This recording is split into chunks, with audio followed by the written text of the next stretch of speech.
Hello viewers, எல்லாருக்கும் வணக்கம். நம்ம இந்த வீடியோவில் 13th அக்டோபர் 2023 மார்க்கெட் அப்டேட்டை பார்க்கலாம். அப்புறம் ஸ்டாக்ஸ், டாடா மோட்டார்ஸ், இண்டஸ்இண்ட் பேங்க், ஹெச்சிஎல் டெக்னாலஜிஸ் இதெல்லாம் இதுக்காக ரேலி ஆச்சுது. அதானி என்டர்பிரைஸ், இன்ஃபோசிஸ், ஆக்சிஸ் பேங்க் இதெல்லாம் இதுக்காக விழுந்துச்சு. எஃப்ஐஎஸ், டிஎஸ் இவங்கெல்லாம் எவ்வளோ க்ரோர்ஸ்க்கு ஸ்டாக்ஸை பை அண்ட் செல் பண்ணியிருக்கிறாங்க. யூஎஸ் மார்க்கெட் எதுக்கு மிக்ஸ்டாக மூவ் ஆச்சுது. அப்புறம் க்ரூடு, கரன்சி, கோல்டு இதோட ரேட்ஸ் எல்லாத்தையும் நம்ம இந்த வீடியோவில் பார்க்கலாம். ஃபஸ்ட் மார்க்கெட் அப்டேட்டை பார்த்துடலாம். அதுக்கு முன்னாடி நீங்கள் இன்னும் இந்த சேனலை சப்ஸ்கிரைப் பண்ணாமல் இருந்தால் மறக்காமல் சப்ஸ்கிரைப் பண்ணுங்கள். அப்படியே அந்த பெல் ஐக்கானை கிளிக் பண்ணிங்கன்னா டெய்லி அப்டேட்ஸ் தவறாமல் கிடைக்கும். நிஃப்டி பார்த்திங்கன்னா 42 பாயிண்ட்ஸ் விழுந்துருந்துச்சு. சென்செக்ஸ் 125 பாயிண்ட்ஸ் விழுந்துருந்துச்சு. ஸ்டாக்ஸை பார்த்தோம் அப்படின்னா டாடா மோட்டார்ஸ் 30 பாயிண்ட்ஸ் ரேலியாக இருந்துச்சு. டாடா மோட்டார்ஸ் பார்த்திங்கன்னா இப்போ ரெக்கார்டு ஹையில் இருக்குது. ஸோ இதுக்கு இன்றைக்கி இது ரேலி ஆனதுக்கு முக்கியமான காரணம் ஜேஎல்ஆரோட சேல் 97% இன்க்ரீஸ் ஆகிருக்குது. அதாவது ஜாக்வார் லேண்ட் ரோவரோட சேல்ஸ் 97% இன்க்ரீஸ் ஆனதுனால டாடா மோட்டார்ஸ் நல்லாவே ரேலி ஆச்சுது.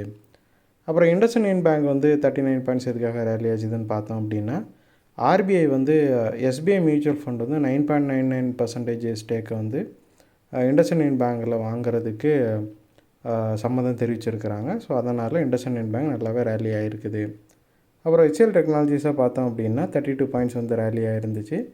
ஸோ ஹெச்சிஎல் டெக்னாலஜிஸோட ரிசல்ட் இருக்குது. இதோட ரிசல்ட் 9.8% நெட் ப்ராஃபிட் இன்க்ரீஸ் ஆகிருக்குது. ப்ராஃபிட் பார்த்திங்கன்னா 3,832 crore இருக்குது. இது லாஸ்ட் இயரில் பார்த்தோம் அப்படின்னா 3,489 crore இருந்துச்சு. ஸோ இந்த ரிசல்ட் நல்லா வந்ததுனால ஹெச்சிஎல் டெக்னாலஜிஸ் நல்லா ரேலி ஆகிருக்குது. அதுக்கப்புறம் அதானி என்டர்பிரைஸ் 51 பாயிண்ட்ஸ் விழுந்திருக்குது. இது 2% ஃபால். இது எதுக்காக பார்த்தோம் அப்படின்னா மினிஸ்ட்ரி ஆஃப் கார்ப்பரேட் அஃபேர்ஸ் அதானியோட மும்பையில் இருக்கிற 2 ஏர்போர்ட்டோட அக்கௌண்ட்ஸ் இன்வெஸ்டிகேட் பண்ணுறதா அதானி சொல்லியிருக்கிறாங்க. ஸோ இந்த ரீசன்னால் இதில் எதுவும் பிரச்சனை இருக்குமோ அப்படிங்கிற ஒரு பயத்தில் அதானி என்டர்பிரைஸோட ஸ்டாக் கொஞ்சமாக விழுந்திருக்குது.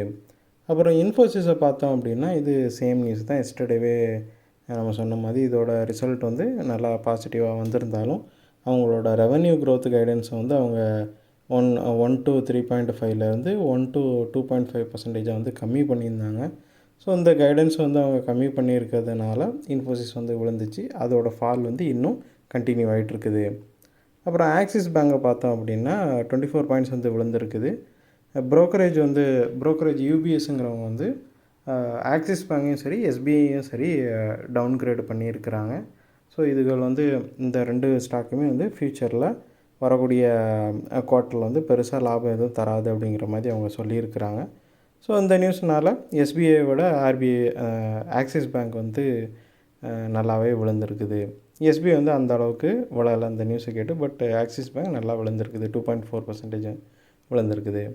அப்புறம் எஃப்ஐஎஸை பார்த்தோம் அப்படின்னா 17 டேஸ்க்கு அப்புறம், அதாவது 17 கண்டினியூஸ் செல்லிங் செஷன்ஸ்க்கு அப்புறம் இப்போ ஃபஸ்ட்டு டேவாக பை பண்ணியிருக்கிறாங்க. 317 crore பை பண்ணியிருக்கிறாங்க. டிஎஸை பார்த்தோம் அப்படின்னா 15 கன்சிக்யூட்டிவ் பைக்கு அப்புறம், அதாவது 15 செஷனாக கண்டினியூஸாக பை பண்ணிகிட்டு இருந்தவங்க இப்போ முறையாக செல் பண்ணியிருக்கிறாங்க. டிஎஸை பார்த்தோம் அப்படின்னா 102 crore செல் பண்ணியிருக்கிறாங்க. அப்புறம் யூஎஸ் மார்க்கெட்டை பார்த்தோம் அப்படின்னா டவ் 39 பாயிண்ட்ஸ் ரேலியாக இருந்து, S&P 500 21 பாயிண்ட்ஸ் விழுந்திருந்து, நாஸ்டாக் 166 பாயிண்ட் விழுந்துருந்துச்சு. டவ் பார்த்திங்கன்னா டெஸ்லாவோட ஸ்டாக் நல்லா ரிசல்ட் கொடுக்கும் அப்படிங்கிற ஒரு எக்ஸ்பெக்டேஷனில் டவ் மட்டும் ரேலி ஆகிருக்குது. மற்றபடி S&P 500 சரி நாஸ்டாக்கும் சரி இன்ஃப்ளேஷன் டேட்டா ரீசெண்டாக வந்துச்சு. அது அந்தளவுக்கு நல்ல எக்ஸ்பெக்ட் பண்ண மாதிரி இல்லாததுனாலையும், அப்புறம் ஆயில் ப்ரைஸஸ் நல்லாவே ரேலி ஆகிட்டு இருக்கிறதுனாலையும் S&P 500 நாஸ்டாக்கும் நல்லாவே விழுந்திருக்குது. அப்புறம் க்ரூடை பார்த்திங்கன்னா பிரெண்ட் 90.94 இருக்குது. 4.94 ரேலி ஆகிருக்குது. பர்சன்டேஜில் சொல்ல போனால் இது 5.74% அப்பு. அதாவது க்ரூடு பார்த்தோம் அப்படின்னா அந்த இஸ்ரேல் ஹமாஸ் கிடைக்கான கான்ஃப்ளிக்ட் போயிட்டுருக்குல்ல. ஸோ அந்த பிரச்சனைனால க்ரூடோட ப்ரைஸஸ் நல்லாவே சடனாக இன்க்ரீஸ் ஆகிருக்குது. அப்புறம் கரன்சி பார்த்திங்கன்னா USD 83.26 இருக்குது. பெரிய சேஞ்ச் எதுவும் இல்லை.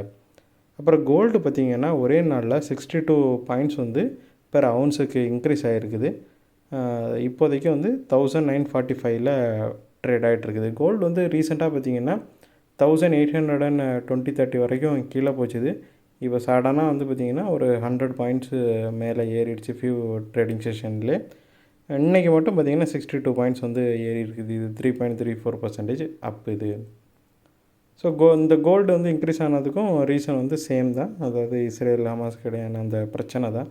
ஏன்னா இந்த மாதிரி ஏதாவது பிரச்சனைகள் போர்கள் வர்றப்போ வந்து தங்கத்தை வந்து எல்லாருமே தங்கத்து மேலே இன்வெஸ்ட் பண்ண தான் பார்ப்பாங்க. ஏன்னா மற்ற ஸ்டாக்ஸு இல்லை மற்ற அசட்ஸ் எல்லாமே வந்து இந்த போர்கள்னால சில டைம் பாதிக்கப்படுறதுக்கு வாய்ப்புகள் அதிகமாக இருக்கும்.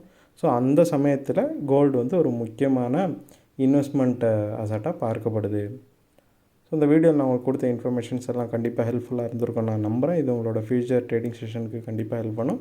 இந்த வீடியோ உங்களுக்கு பிடிச்சிருந்துச்சின்னா லைக் பண்ணுங்கள், ஷேர் பண்ணுங்கள், மறக்காமல் சேனலுக்கு சப்ஸ்கிரைப் பண்ணுங்கள். அப்படியே அந்த பெல் ஐக்கானை கிளிக் பண்ணிங்கன்னா டெய்லி அப்டேட்ஸ் தவறாமல் கிடைக்கும். தேங்க்ஸ் ஃபார் வாட்சிங். Keep supporting. தேங்க்யூ.